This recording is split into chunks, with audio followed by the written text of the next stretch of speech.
नमस्कार, मैं हूं दीपाली राणा। आप देख रहे हैं योर मनी, पर्सनल फाइनेंस से जुड़ा हमारा खास शो जो हम लाते हैं अपने सभी व्यूअर्स के लिए ताकि उनकी हेल्प कर सके बेहतर फाइनेंशियल प्लानिंग करने में, उनके पोर्टफोलियो को बेहतर बनाने में। आप भी आ सकते हैं योर मनी में, हमारे एक्सपर्ट्स की एडवाइस ले सकते हैं। तरीका बेहद आसान है। आप सोशल मीडिया प्लेटफॉर्म्स के थ्रू, व्हाट्सएप के थ्रू कनेक्ट कर सकते हैं। 7045220000 ये हमारा व्हाट्सएप नंबर है। इसके अलावा आप अपने क्वेश्चन हमें भेज सकते हैं ईमेल के थ्रू। yourmoney@nw18.com हमारा ईमेल आईडी है। साथ ही फेसबुक, ट्विटर पर ये शो लाइव है। आप अपने क्वेश्चंस पोस्ट भी कर सकते हैं और हमारे इस शो को देख भी सकते हैं लाइव इन सभी प्लेटफॉर्म्स पर। आज हमारे साथ है आप किसी भी क्वेरीज को आंसर करने के लिए मनी मंत्रा के फाउंडर विरल भट्ट। विरल, नमस्कार, स्वागत है आपका। और आप ये क्वेरीज लेंगे उससे पहले विरल से आज हम बातचीत करेंगे रिटायरमेंट की और साथ ही रिटायरमेंट के फायर फार्मूले की। अब आप सोच रहे होंगे फायर फार्मूला है क्या? दरअसल फायर का मतलब है फाइनेंशियल इंडिपेंडेंस, रिटायर अर्ली। तो किस तरीके से करें अपनी अर्ली रिटायरमेंट की प्लानिंग और ये फायर फार्मूला एग्जैक्टली है क्या, इस पर करते हैं चर्चा। विरल, बताइए। शुक्रिया दीपाली जी, आपने ये शो पे बुलाया। यानी ये आज बहुत ही ये चर्चा का विषय हो गया है। यानी जो भी 20s में हैं और सोच रहे हैं और काफ़ी अच्छा कमा भी रहे हैं, वो हमेशा सोचते हैं कि ये रिटायरमेंट मैं कैसे जल्दी से जल्दी मेरे लाइफ में लेके आऊँ। यानी कब लेके आऊँ कि जब मैं 40s में हूँ, यानी मैं 40 का एज का बन जाता हूँ, तब मुझे रिटायर होना है। यानी मेरा इतना कॉर्पस होना चाहिए, मेरा इतना वेल्थ बन के होना चाहिए कि मैं फाइनेंशियली इंडिपेंडेंट तो बनूंगा ही बनूंगा, पर साथ में रिटायर अर्ली भी रहना है। तो ये जो कॉन्सेप्ट है, यानी आप देखेंगे तो यूएस में काफ़ी पॉपुलर है। यूएस में काफ़ी लोग बात करते हैं ये फायर के बारे में और फायर को अचीव करते हैं। अभी इंडिया में भी ये आग लगी है, पर ये आग लगी है तो ये इसको बुझानी तो पड़ेगी। तो ये कैसे बुझा सकते हैं, ये फायर कॉन्सेप्ट को समझना बहुत ही ज़रूरी है। फायर कॉन्सेप्ट यानी क्या है कि सबसे पहले तो आपके जो एक्सपेंसेस है, आप जो खर्चे कर रहे हैं, वो खर्चों को लगाम लगानी पड़ेगी। यानी आपके खर्चे बहुत ही कम करने पड़ेंगे आपको। आपके जो भी आप जो अर्न कर रहे हो, वो अर्निंग में से अगर आपको एक अच्छा खासा कॉर्पस 60 के बदले अगर आपको वो 40s, आप एज 40 के होते हो, तब आपको क्रिएट करके रखना है आपके रिटायरमेंट लाइफ के लिए, राइट? तो आपको खर्चे कम करने पड़ेंगे और कम से कम, ये पहला चीज हो गया खर्चा कम करना। और दूसरा, कम से कम आपको 50% से लेकर 70%, 50% से लेकर 70% तक आपको सेविंग करनी पड़ेगी। और वो सेविंग को सिर्फ सेव करके नहीं चलेगा, उसको तीसरा जो स्टेप है, तीसरा इंपॉर्टेंट पॉइंट है कि आपको इन्वेस्ट करना पड़ेगा और वो भी वाइजली करना पड़ेगा। यानी बहुत ही सोच समझ कर करना पड़ेगा और एग्रेसिव बनना पड़ेगा। तो ये तीन चीज काफी इंपॉर्टेंट है, क्योंकि जनरली हम देखना चाहे कि इंडिया में हम शुरू के सालों में, यानी जब से हम अर्न करना शुरू करते हैं, तब से हम एक्सपेंसेस को काफ़ी ज़्यादा तवज्जो देते हैं। और उसमें भी नॉर्मल एक्सपेंसेस तो हमारे होते ही है, और साथ साथ में लाइफस्टाइल एक्सपेंसेस भी आज बहुत ही करते हैं। तो अगर हम लाइफस्टाइल एक्सपेंसेस ज़्यादा करते हैं, see spending is good but over spending is not good, right? जब भी हम फायर के बारे में सोच रहे हैं, रिटायरमेंट प्लानिंग के बारे में सोच रहे हैं और वो भी अर्ली रिटायरमेंट के बारे में सोच रहे हैं, तो खर्चे ऐसे करने पड़ेंगे जो उसमें काफ़ी कॉम्प्रोमाइज़ भी करना पड़ेगा और ज़्यादा से ज़्यादा 50 to 70% ऑफ योर इनकम आपको निवेश करना पड़ेगा। और वो निवेश भी ऐसा होना चाहिए कि एग्रेसिव होना चाहिए, इक्विटी में होना चाहिए, जिससे ज़्यादा से ज़्यादा कॉर्पस बन सके। तो ये 3 स्टेप इंपॉर्टेंट है। इसमें मैं एक कैलकुलेशन भी बताना चाहूँगा दीपाली जी यहाँ पे दर्शकों को। मान लीजिए आप 25 साल के हैं, राइट? और आपको रिटायर होना है 40 के एज में, अर्ली रिटायरमेंट, बराबर ना? फाइनेंशियल इंडिपेंडेंस तो बनेगा ही बनेगा, बट अर्ली रिटायरमेंट भी चाहिए, फायर लाना है। तो 40 एज पे अगर मैं रिटायर होना चाहता हूं, मेरा आज का एक्सपेंसेस, मेरे आज के जो खर्चे हैं वो 50,000 है मान के चलिए। और वो 50,000 मैं इन्फ्लेशन को ध्यान में रखना पड़ेगा। 40 का जब हो जाऊंगा, यानी यहां से 15 साल के बाद जब 40 का हो जाऊंगा, तो वो खर्चे कम से कम हो जाएंगे 1,20,000। 6 से 7% का इन्फ्लेशन पकड़ के चलूं, जो अभी आज आंकड़े भी दिखाते हैं कि 6% का इन्फ्लेशन है। तो जब मैं 40 का होऊंगा तो हर साल कम से कम 14,40,000 हर साल मेरा खर्चा होगा, राइट? तो 40 से अगर मैं मान के चलो 70 या तो 80 साल तक भी मैं जीता हूं, यानी 40 साल और जीता हूं, तो 40 साल तक स्पेंड करने के लिए मेरी इनकम तो शायद से नहीं होगी, क्योंकि मैं रिटायर अर्ली हो रहा हूं। तो मुझे ऐसा कॉर्पस चाहिए कि जो मेरा लाइफस्टाइल मेंटेन हो। तो कम से कम मेरे पास 4.5 करोड़ का कॉर्पस होना चाहिए 40 एज के वक्त। यानी रिटर्न काफ़ी एग्रेसिव लाना पड़ेगा, इन्वेस्टमेंट काफ़ी एग्रेसिव करना पड़ेगा, खर्चे कम करने पड़ेंगे कम से कम। और एक ऐसा फॉर्मूला है, आपके 25 टाइम्स जो आपके खर्चे आपके हो रहे हैं उसका 25 टाइम्स का कॉर्पस आपको जमा करके रखना पड़ेगा जब आप अर्ली रिटायरमेंट करना चाहते हो। तो ये फायर कॉन्सेप्ट सुनने में काफी डरावना लगता है, पर अगर उसके ऊपर हम डिसिप्लिन रखते हैं, जो मैंने फॉर्मूला की बात कही उसको अगर मेंटेन करते हैं तो डेफिनेटली हमारे जीवन में फायर आ सकता है। बिल्कुल, तो फंडा क्लियर है, सेविंग्स ज्यादा कीजिए। अगर जल्दी रिटायर होना है और टेंशन फ्री रिटायरमेंट चाहिए तो कोशिश कीजिए 50 से 7% अपनी इनकम का आप एक्यूमुलेट कर सके, ताकि अपने अर्ली रिटायरमेंट को बेहतर तरीके से प्लान कर सके। तो ये तो बात हुई फायर फार्मूले की। अगर आपके पास कोई भी कंफ्यूजन, कोई भी सवाल है तो आप डेफिनेटली अपने क्वेश्चंस हम तक पहुंचा सकते हैं सोशल मीडिया प्लेटफॉर्म्स के थ्रू, और हमारे एक्सपर्ट्स आपको एडवाइस देंगे आपकी तभी क्वेरीज पर। बात करते हैं कॉलर से। सुनील हमारे साथ मौजूद हैं जयपुर से। सुनील नमस्कार, बताइए क्या सवाल है आपका? नमस्कार मैम। मेरा सवाल ये है कि मैं पूछिए, क्या क्वेश्चन है? नमस्कार मैम, मैं 60,000 रुपया SIP करना चाहता हूँ पर मंथली 10 से 15 साल के लिए। तो मैम मेरा टारगेट है 3 करोड़ का। ओके, ठीक है, जी जी पूछ लेते हैं। 3 करोड़ का टारगेट है और फिलहाल आपने ऑलरेडी कहीं SIP क्रिएट की हुई है या फिर नहीं? मैम ऑलरेडी मैं चल रहा है, जैसे अपना मोतीलाल मेडिकैप में चल रहा है, क्वांट स्मॉल कैप पे, HDFC लार्ज है, ये फंड चल रहा है अभी तो मेरा। ओके, और कब का आपने पोर्टफोलियो कब क्रिएट किया था? मैम मेरा पोर्टफोलियो लगभग 1 साल हो गए क्रिएट किए हुए। ओके, 1 साल हो चुका है पोर्टफोलियो को क्रिएट किए हुए। कुछ आइडिया है कि अभी कितना एक्यूमुलेशन आप कर चुके हैं अपने पोर्टफोलियो में? मैम अभी मैं जैसे 15 से 20,000 रुपया SIP मेरी चल रही है, अभी इंक्रीज करने की सोच रहा हूँ 40,000 रुपया। तो इसी फंड में करें या कुछ और ऐड करने की जरूरत है? नहीं, मैं बस ये समझना चाहती थी कि जो आप 1 साल से SIP कर रहे हैं 12,000 की, थोड़ा बहुत एक्यूमुलेशन हो चुका होगा। कितना पैसा इकट्ठा हो चुका है म्यूचुअल फंड्स के थ्रू? अभी तो 1.5 लाख का फंड बन चुका हूँ अभी इसमें। ओके, ठीक है, 1.5 लाख का फंड बन चुका है। 12,000 की SIP है, टारगेट है 35 से 40,000 की SIP करें। टोटल 40,000 की SIP करें और 10 से 15 साल का विजन है 3 करोड़ के टारगेट्स के लिए। तो ये है इनकी क्वेरी। और जैसे इन्होंने फंड्स हैं इनके, वो हैं HDFC large cap fund, Nippon India large cap fund, quant small cap, Motilal Oswal mid cap, same है 3,000 पर मंथ डाल रहे हैं। तो बताइए एग्जिस्टिंग फंड चॉइसेस कैसी लगी आपको, और साथ ही क्या सजेशन रहेगा इनके लिए एडिशनल इन्वेस्टमेंट को लेकर?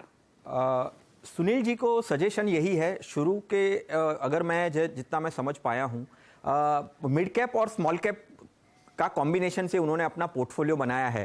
तो डेफिनेटली उनका जो टेन्योर है उन्होंने लॉन्ग टर्म रखा हुआ है, कम से कम 10 साल से 15 साल के बीच तक का उनका टारगेट है कि उनको जो टारगेट है 3 करोड़ का वो करना है। Mid cap small cap fund ठीक है, सारे फंड्स जो उन्होंने लिए हैं काफ़ी combination mid cap small cap बनाया है, बट एक दूसरे कैटेगरीज के भी फंड्स को ऐड कर सकते हैं, राइट? जैसे वो कह रहे हैं कि उनको एडिशनल SIP करनी है तो मल्टी कैप को ऐड कर सकते हैं, कॉन्ट का एक्टिव मल्टी कैप को ऐड कर सकते हैं, फ्लेक्सी कैप को ऐड कर सकते हैं, पराग परिक का, राइट? और फिर मिड कैप हो, स्मॉल कैप हो, फ्लेक्सी कैप हो, मल्टी कैप हो, सारे कॉम्बिनेशन का फंड होना चाहिए। हालांकि बात रही टारगेट की, 3 करोड़ का टारगेट वो 10-15 साल में अचीव करना चाहते हैं।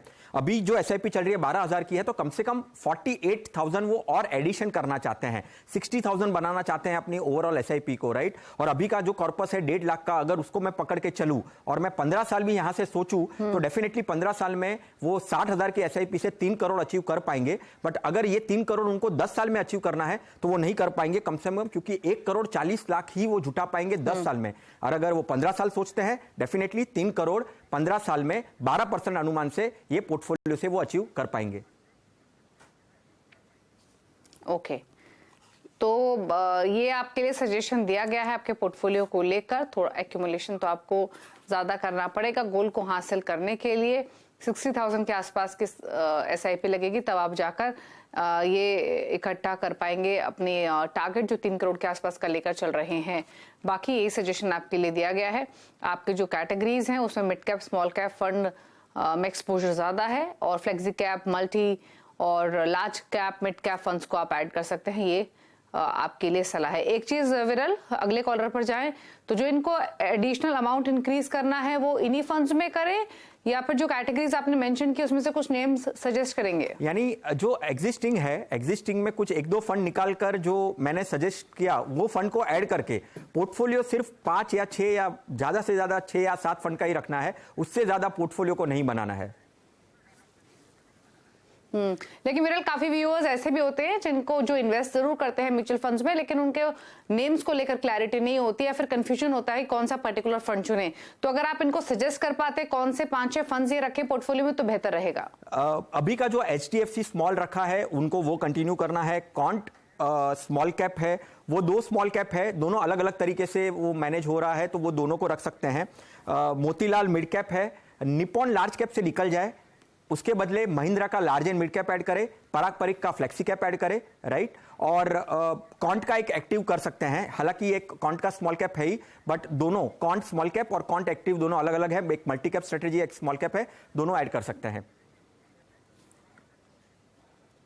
ओके, चलिए बात करते हैं अगले कॉलर से। सुभाष नायक जयपुर से हमारे साथ कनेक्टेड हैं। सुभाष नमस्कार, बताइए क्या सवाल है आपका?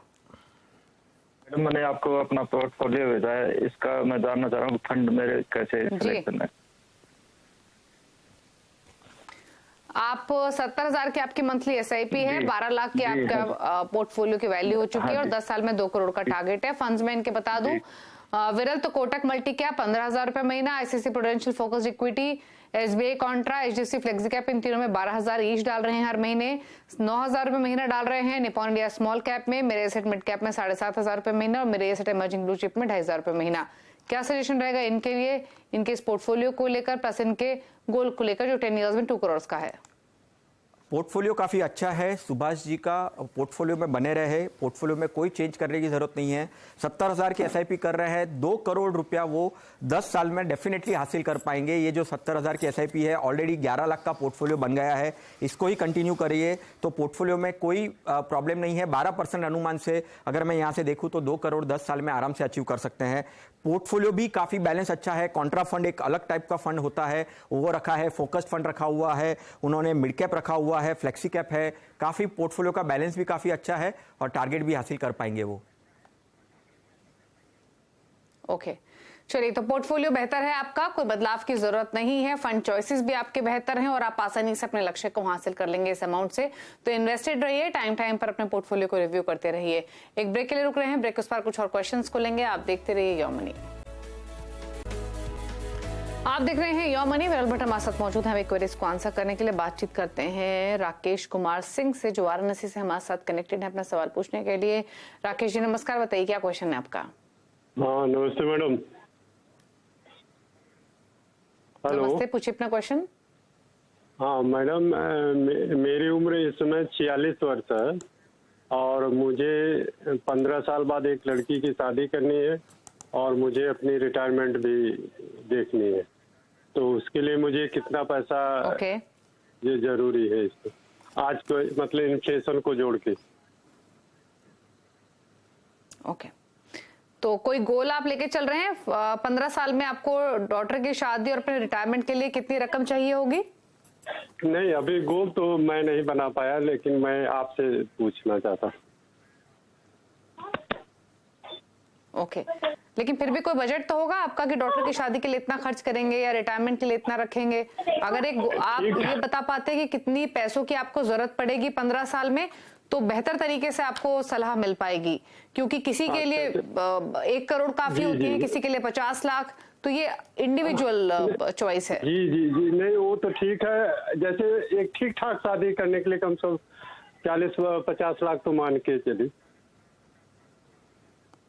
बिल्कुल बिल्कुल, चलिए ठीक है, 1 से 1.5 करोड़ का लक्ष्य मान के चलते हैं इनका 15 इयर्स में। और विरल बताइए क्या सजेशन रहेगा इनके लिए? डॉटर की शादी 50 लाख, थोड़ा पैसा इनको रिटायरमेंट के लिए चाहिए, 1 करोड़ भी अगर हम मान के चलें या 1.5 करोड़ भी मान के चलें तो 1.5 से 2 करोड़ का टारगेट इनका फॉर टाइम बिंग मान लेते हैं। और पोर्टफोलियो क्रिएट करना है इनको, तो बताइए कितने पैसे इनको डालने पड़ेंगे SIPs में, किन फंड्स के साथ ये पोर्टफोलियो क्रिएट करें दोनों गोल को हासिल करने के लिए फॉर 15 ईयर्स? देखिए, उनका 2 उन्होंने गोल बताए। उन्हें अपनी बेटी की शादी के बारे में कहा कि उनको गोल हासिल करना है और एक रिटायरमेंट है और 15 सालों में 5 करोड़ का वो लक्ष्य लेकर चल रहे हैं। कुछ पीपीएफ में निवेश किया है, कुछ सुकन्या समृद्धि में कुछ निवेश किया है। हालांकि वो तो डेट इन्वेस्टमेंट्स हो गया, डेट प्रोडक्ट हो गया, डेट कैटेगरी हो गई, जिसमें आप 6 से 7% आप ज़्यादा से ज़्यादा आप कर पाएंगे over the period of time. But equity रखना बहुत ज़रूरी है। एसआईपी डेफिनेटली म्यूचुअल फंड में एसआईपी कर सकते हैं। अगर इन्फ्लेशन को ध्यान में रखकर करें तो कम से कम उनको एसआईपी यहाँ से वो 15 सालों में 5 करोड़ करने के लिए कम से कम 1,10,000 या 1,20,000 की एसआईपी करनी पड़ेगी, अगर इन्फ्लेशन को ध्यान में रखे। अगर मैं इन्फ्लेशन को ध्यान में नहीं रखता हूं तो कम से कम 90,000 की एसआईपी से वो 15 सालों में 5 करोड़ का वो पोर्टफोलियो बना सकते हैं। और पोर्टफोलियो में भी क्या रखना है उनको, जैसे एक फ्लेक्सी कैप रखना है, पराग परिक का फ्लेक्सी कैप फंड में एसआईपी कर सकते हैं। मल्टी कैप कॉन्ट एक्टिव में एक मल्टी कैप जो है वो एक देख सकते हैं। लार्ज एंड मिड कैप में वो महिंद्रा का लार्ज एंड मिड कैप देख सकते हैं। बैलेंस में एक बैलेंस फंड भी रखना है, क्योंकि मार्केट में वॉलेटिलिटी आती है तो उससे बचने के लिए एक आईसीआईसीआई का बैलेंस एडवांटेज फंड वो रख सकते हैं। और एक स्मॉल कैप फंड रखना है डेडिकेटेडली, क्योंकि 15 साल है, स्मॉल कैप रख सकते हैं, तो निपॉन का एक स्मॉल कैप रखना है। तो ये कम से कम ये 5-6 फंडों से मिलाकर उनको एक पोर्टफोलियो बनाना है। बट एसआईपी कम से कम 90,000 से लेकर 1,10,000-1,15,000 की एसआईपी करनी पड़ेगी 5 करोड़ जुटाने के लिए। और अगर उससे कम टारगेट है तो उसका आधा आप वो एसआईपी का अमाउंट लेकर चल सकते हैं। ओके। और फंड्स इनको अगर नेम्स आप सजेस्ट कर देंगे विरल, कैटेगरीज की बजाय? नेम्स मैंने कहा दीपाली जी, पराग परिक का फ्लेक्सी कैप, मल्टी कैप में quant active, large and mid cap में महिंद्रा का large and mid cap, balance में आईसीआईसीआई का बैलेंस फंड और एक निपॉन का small cap fund. Okay. Sujit Kumar है वाराणसी से। सुजीत नमस्कार, बताइए आपका क्या सवाल है? जी मैम, मुझे लमसम 3 लाख रुपए इन्वेस्ट करना है मैम। ठीक है। और मुझे 3 लाख लमसम कितने समय के लिए, कोई होराइजन आपका? यस मैम, 15 साल के लिए करना है। 15 ईयर्स के लमसम ही करना चाहते हैं? पर मंथ आपका कोई टारगेट प्लान नहीं है? पर मंथ अभी कर रहा हूँ मैम, मैं 10,000 का एसआईपी अभी चल रहा है। ओके, 10,000 की एसआईपी चल रही है, लेकिन 3 लाख जो आपके पास लमसम है उस पैसे को म्यूचुअल फंड्स में डालना है, तो कहां पर डालें? बताइए क्या सजेशन इनके लिए विरल? देखिए, जब भी हम लमसम की बात करते हैं तो लमसम मार्केट को थोड़ा सा देखकर करना चाहिए कि क्या वैल्यूएशन है, क्या एंट्री पॉइंट है। हालांकि डेफिनेटली टाइम लॉन्ग टर्म है, तो एक साथ भी अगर वो डाल देते हैं ऐसे फंड में तो कोई दिक्कत नहीं है। एक जैसे हम एसआईपी में भी बोल रहे हैं, वैसे ही flexi cap 1 lakh flexi cap में, पराग परिक का फ्लेक्सी कैप में कर सकते हैं। फिर 1 लाख वो कॉन्ट के एक्टिव में कर सकते हैं। कॉन्ट का एक्टिव मल्टी कैप कैटेगरी का फंड है। मल्टी कैप कैटेगरी यहाँ से काफ़ी अच्छी हो सकती है, बन सकती है। और एक लार्ज कैप फंड रखना चाहिए एक लमसम में अगर कर रहे हैं तो, क्योंकि लार्ज कैप एक काफ़ी अच्छी तरीके से वो लमसम में फ़ायदा दे सकता है। तो एक निपॉन का लार्ज कैप वो ऐड कर सकते हैं ये 3 लाख में। और मल्टी कैप की उन्होंने एक क्वेश्चन था कि मल्टी कैप और फ्लेक्सी कैप में क्या डिफरेंस है। फ्लेक्सी कैप में जनरली कैसा है कि कोई ऐसा एक रिस्ट्रिक्शन नहीं होता है, कोई भी कैटेगरी में कितना परसेंटेज में वो फ्लेक्सिबल होते हैं और ऊपर नीचे कर सकते हैं। और हालांकि मल्टी कैप में 25%, यानी जो फ्लेक्सी कैप होता है वो कम से कम अगर देखें तो वो 25% ईच, यानी मैक्सिमम 75% इक्विटी में डालता है। और फ्लेक्सी कैप जो होता है वो 65% इक्विटी में डालता है। उसमें वो उसको फ्लेक्सिबिलिटी रहती है। और मल्टी कैप में fixed 25% each category, large cap, mid cap और स्मॉल कैप में डालना रहता है। ओके, चलिए ये रहे सजेशन आपके पोर्टफोलियो को लेकर। फटाफट से पूछ लेते हैं विरल के टॉप 4 फंड। समय की कमी है क्योंकि विरल बताइए आपके टॉप चॉइसेस क्या हैं? देखिए, टॉप 4 फंड्स में मुझे लगता है कि कॉन्ट का एक कॉन्टामेंटल करके एक फंड है, काफ़ी इक्विटी से मेल खाता हुआ फंड है, प्योर इक्विटी से, म्यूचुअल फंड के पॉइंट ऑफ व्यू से अगर देखें तो। कॉन्ट का कॉन्टामेंटल, आईसीआईसीआई का मल्टी एसेट एलोकेशन, क्योंकि यहाँ से मल्टी एसेट में भी काफ़ी अगर एंट्री लेना है तो बेस्ट फंड हो सकता है। व्हाइट ओक का एक फ्लेक्सी कैप फंड है, अभी एंट्री लेनी है तो व्हाइट ओक का फ्लेक्सी कैप देख सकते हैं। और focused category point of view से एचडीएफसी का फोकस फंड। ओके, चलिए, तो ये रहे funds, Quantamental fund, ICICI multi asset allocator fund, White Oak flexi cap और एचडीएफसी फोकस फंड। ये है विरल की चॉइसेस। इन फंड्स के साथ आप पोर्टफोलियो क्रिएट भी कर सकते हैं लॉन्ग टर्म विजन के साथ। चलिए, शुक्रिया विरल शो में आने के लिए, सभी क्वेरीज को आंसर करने के लिए थैंक यू सो मच। इसी के साथ एक ब्रेक के बाद आप भी खबरें जारी हैं CNBC आवाज पर। नमस्कार।